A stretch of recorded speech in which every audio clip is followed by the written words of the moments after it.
Good evening, diehards. I just talked to you about the Bruins and their huge win on President's Day, but now we're going for the Red Sox. I believe this will be Volume 3 for their hot stove spring training. Huge news out of Boston, and I want to dedicate this video to my partner, Brian Villaro. He's the one that gave me the tip on the Martinez contract, which is a 5-year deal for $110 million with a 2-year opt-out clause.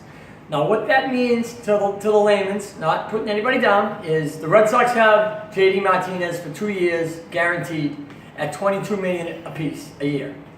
So if he slugs 45 home runs this year and next year, most likely he will opt out, go back into free agency, and could be elsewhere in 2 years.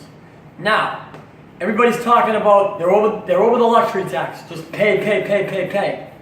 No, wrong idea.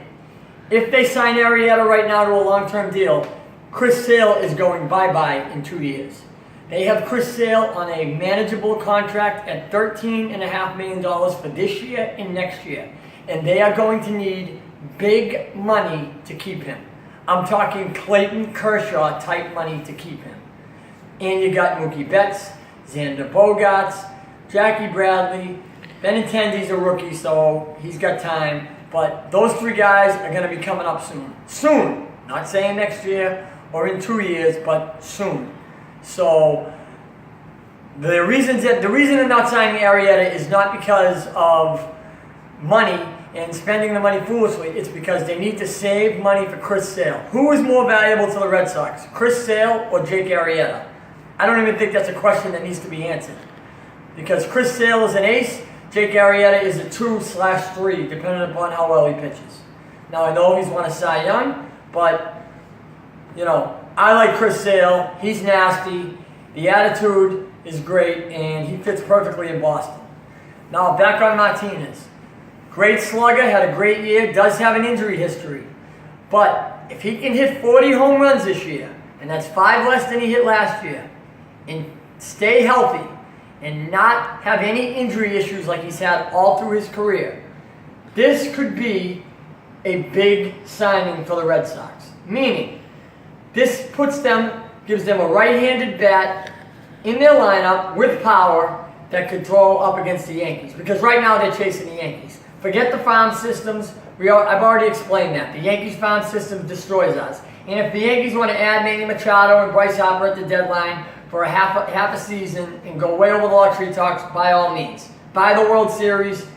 They've done it before. They'll do it again. And Frankie Miller, that wasn't a shot at you. That's just the truth.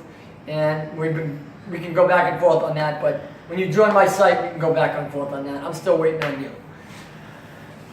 But Brian Villaro, great job. That's why I picked you to run this project with me.